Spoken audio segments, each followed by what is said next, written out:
I'd just like to express my thanks to Professor Kalangos for inviting me to this distinguished group to see old friends and others who come up to me and say, I remember you when you were young. And I said, well, things do change, but I'm still naughty. Now, let's go. This, I think, is an important topic, and even if I offend you with what I say, doesn't mean I don't like you. So let's go. Now, this is an old and dirty slide, which I'm very fond of. The yellow shows the natural history of congenital heart disease, with the number of patients alive on the vertical, and the number who survive, you will see on the yellow line, if this is without surgery. And you see where the arrow is, that sort of adolescence to adult, and the surgeons, mainly, as I'll say, have made a huge difference to the outlook for congenital heart disease, and I hope will continue to do so. Now, I call this new population the GUCHs, the grown-up congenital hearts. Why do I call them that? Well, grown-up is a good English word, entering the English language before the Mayflower sailed to discover America. It's somewhere, I don't know, between 16 years, but I'm not sure we know when it is for the male. Let us say nothing. This population is called by many different names, so I just want you to know what you're talking about. What you call them in this distinguished city, I don't know, but I'm calling them the GUCHs, because it's short, 4 letters, and you know in the English language, the best words have 4 letters. Now, if you look at the prognosis of various conditions, I'm not quite sure where the arrow goes. Is this an arrow? Is this an arrow? Oh, okay, thank you. Thank you. You see this excellent work in circulation with the various prognoses of operated patients. ASD is good, coarctation not normal, fallow not so good, particularly late, and one ventricle the worst, as we all know. It's not rocket science. The commonest blue condition in congenital heart disease, and the first to be palliated, but of course they're not totally corrected, as we'll say later, is the most frequent GUCH problem in the blue, of the blue rather. But the GUCHs, we have to acknowledge, are the fruits of the labors of mostly the cardiac surgeons and the rest, and the teams, plus the anaesthetists, nurses, imagers, ITU, etc. Now, what is tricky, difficult about this population? Well, the first thing is that the problems in pathology are very different from the child. There are different problems that the child presents from the adults. The investigations you require are particular and need experience. The inpatients increase the cost compared to other cardiac patients. You need an adult environment, and cardiac surgeon presents special problems which we'll deal with later. Tell me about the population. Maybe I don't have to tell you, and this is redundant, but all good things are worth saying several times, as Mother said, and had to. Patients are a vaguely youngish group, but they can now extend a long life. 40% need experts, 25% need continued observation, are particular, and 20 to 30% need the care of specialist unit, particularly where there is surgery, because they're the tough ones. Huge variety, patients scattered, many non-cardiac problems, but compared to the rest of cardiac population, small. Small can be beautiful, as we know. It has weaknesses and strengths. But the problem with this population, without a service properly organized, many are lost to follow-up, which equals inadequate care. And GUCH patients will be lost when there's no provision made properly with informed doctors in specialist clinic. Arrangements must be needed for the paediatricians, parents, and everybody to be told. It's part of correct medical care. And cardiac surgery is but part of a story. Stop press from the fallows. In a very extensive follow-up of 1,000 fallows operated in Great Ormond Street, only 60% alive were followed by proper trained doctors. And most of them, they didn't know the cause of death. So this population is a problem. First creating it by the surgeons, looking after it by mainly us, and also surgery. Here are the Canadian statistics of the increase in medical population. It's increasing annually. And Gary Webb, this is his original slide, showed who by now its population to be seen in medicine, perhaps, but I don't think so, his predicted population is larger than in pediatric cardiology. If you create such an organization properly, you will have it added to not only by the operated, but the unoperated, the syndromes and cardiomyopathy and all those rhythm problems. And I think it's very important to share it within adult cardiology, which may not please you, but you need their toys. It's cheaper there when you've got their toys.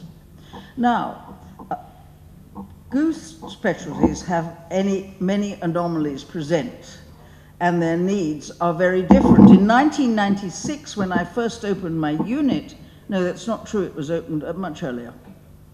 Secundum ASD, as you'll see, was the commonest reason for admission, and other conditions followed, which have increased, extraordinary. And now, if you look again in the last 15 years, there are fallow repairs, single ventricles, by far commoner, the Eisenmenger syndrome with pulmonary hypertension, and the milder lesions are still coming, but not common.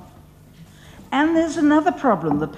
This is the age of patients, both in my situation and the Mayo Clinic.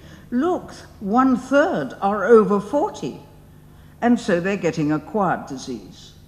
My statistics are just the same. I suspect Gatsulises are, Canadians are, and it's all the same. And look how old you can be with these various abnormalities. It's quite striking when once upon a time you should be dead in infancy or soon. Now, what problems are there? That's what you want to know. There are arrhythmias, heart failure, increasing cyanosis, infection, and of course thromboembolism. And if you look at the reasons, the primary reason for admission, when I had my unit, investigation, the commonest, pale green, seconded quickly by arrhythmia and other things. Now, there has been a marked increase, and arrhythmias are the commonest. So let us look at this old slide of the commonest arrhythmias. The number of patients admitted are in yellow, and the readmissions are in blue. And as you see, atrial flutter, fibrillation, and pacemaker is by far the commonest cause of deterioration. In fact, it's the same now. Who gets flutter? Well, all these things that there is either strain or scar, of which the Fontan is the commonest, and it's the most disastrous.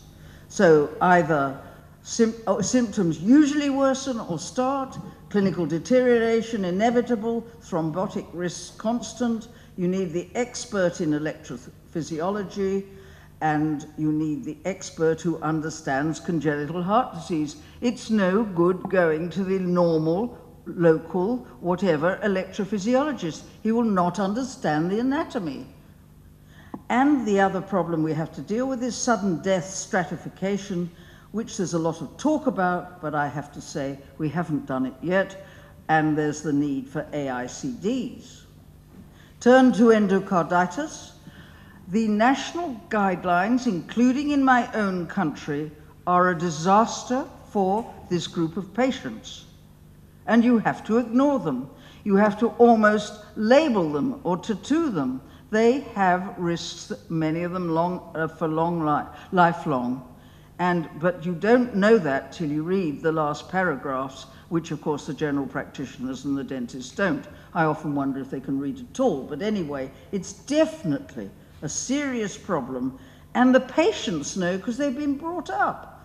It's the doctor and the dentist who ignore it, and we are seeing endocarditis in this group.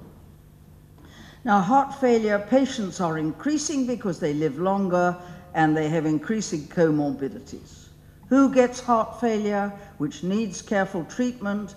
All these lesions that I've put up, and you may need help from the adult cardiology clinic. It's not a pediatric matter, it's special, and you may have to inform them what are the issues as far as you have with the therapy. Elderly GUCHs, as they're now getting, have non-cardiac problems increasing with each decade.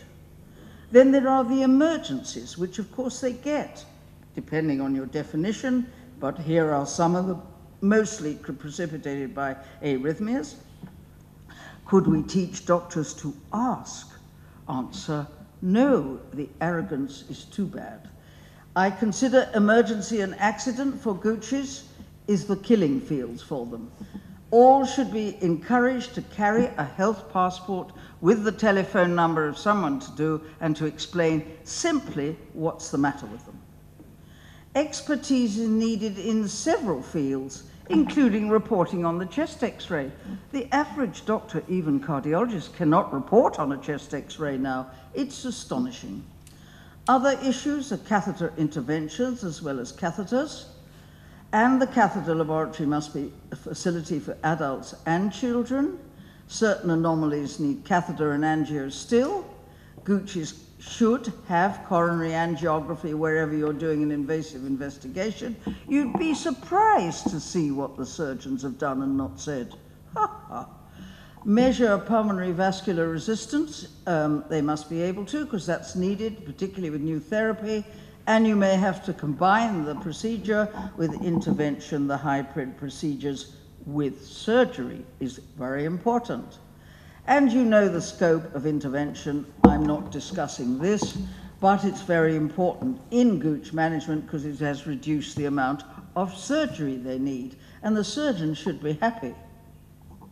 There are also a lot of non-cardiac problems, almost in every system, and it's vital need for a general hospital which you should make friends with if you're not one. It's okay to have friends. It's not good to be isolated.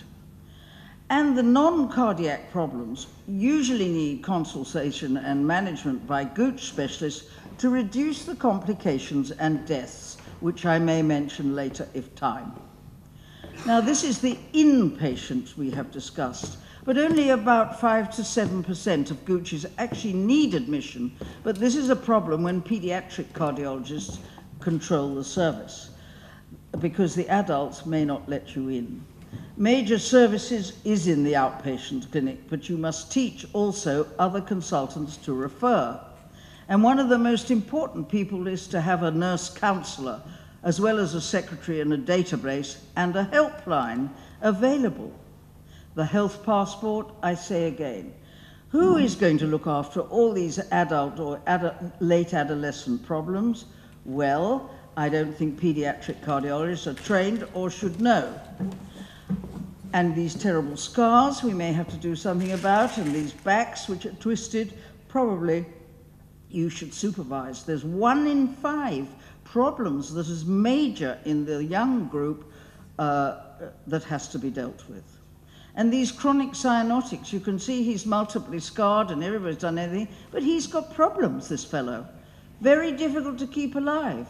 Cyanotic congenital causes systemic disease in all systems in GUCHs, so they will turn up to the rheumatologist, the psychologist, any ologist. Will he ask you? Ha ha. And 75 to 80% of deaths in GUCHs are related to non-cardiac surgery occur in the cyanotic patient. Very dangerous. Other specialists don't ask when they're prescribing something that will be dangerous. Then you have to team up with a pregnancy group. It's not necessary in your hospital, but you need someone who understands and you understand who is the high risk. Those are the high-risk cases. I'm not going to go through them with a list. It's too tedious. You can all read. And it's the same wherever you are in any country. It's the same in Greece as it is in London. Pregnancy should have a good outcomes in the at-risk if you're careful, but you need to be managed by an experienced team. And you have to know not to prevent a female having a pregnancy when there's possibly good care. You have to refer to the expert who knows the answers about care and risks. And I would warn you, the mistake I've made more than once, you may give the risk assessing in IVF for one patient, but if 2 or 3 turn up in the womb, the risks are completely wrong that you have quoted. Then there's a problem of deaths, much more common in adults than infants.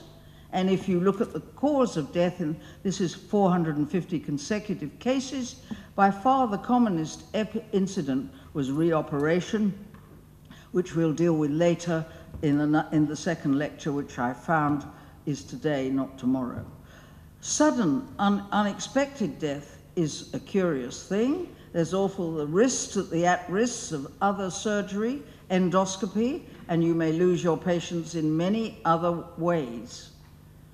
In sudden death, 1 in 4 we identified was a warning present in the patient before they were admitted dead, if you know what I mean. So this is bad. 20%, 25% we might have prevented.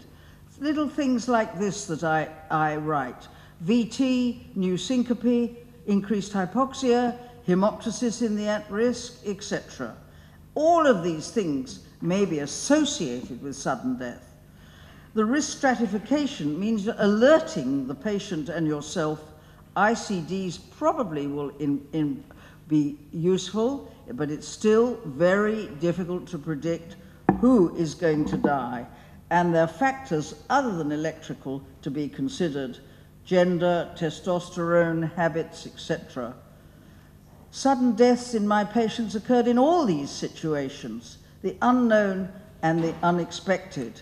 And they're silly patients. It's not always the doctor's fault, as this man driving the train who had an ASD and saw this girl. I mean, men are men. They will not change, whatever they say about political correctness. GUCH deaths, who is the most at risk? Eisenmenger most at risk, still in today. Transfer GUCH is where? To a specialist centre. You can't if there isn't one. The cry of the paediatric cardiologist, you don't want to transfer anyway. It's not transition, it's transfer. And you've got to transfer the patient's data so that the two of you can work together. Early data is absolutely vital. You cannot treat the patients without knowing what the surgeon has done. You must read the report. And you may have data like this. So modern technology may get us to the moon, but it really hasn't dealt with this problem yet. It can. Now, at the time of so-called transfer, this is the paediatrician love whittering on about this, but it's important. The future needs must be assessed, and somebody must know what their future is and where they're going to need further surgery. You define who must go to the specialist unit. Well, none of these really need to go. They can, if they get a problem unexpected, they can peel up to the cardiologist. Then there are all these ones which can be more lethal, more dangerous, particularly coarctation. They really need to be seen by a specialist sometimes.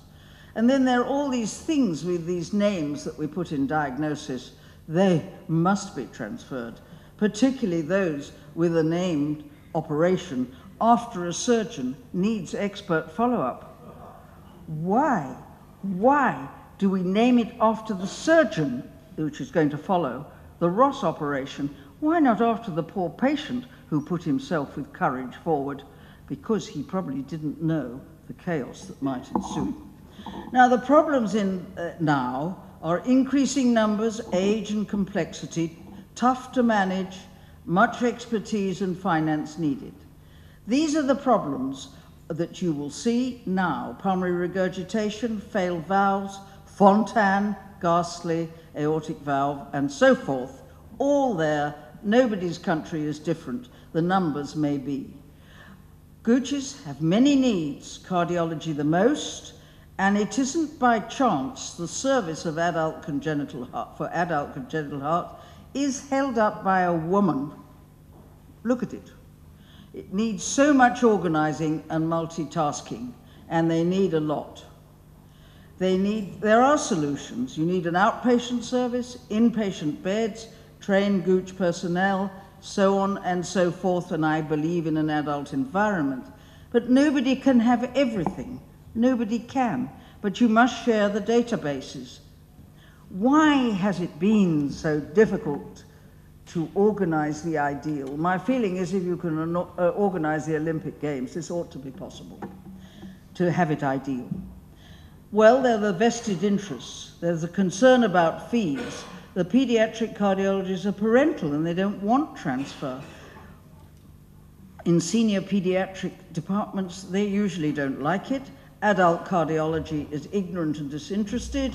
The Department of Adult Cardiology can be very mean with support, and we won't say anything about have-a-go surgeons, that can come later. Administrators don't like it because it's expensive. How do you train? I can't say now, but I'm sure you should stay together as two anonymous people, two anonymous departments. Adults need, ideally near or in a multidisciplinary hospital, but you can do it separately. You must train properly if you're to look after these patients. They're a challenge for all doctors. They're very expensive to look after, particularly when they get to surgery.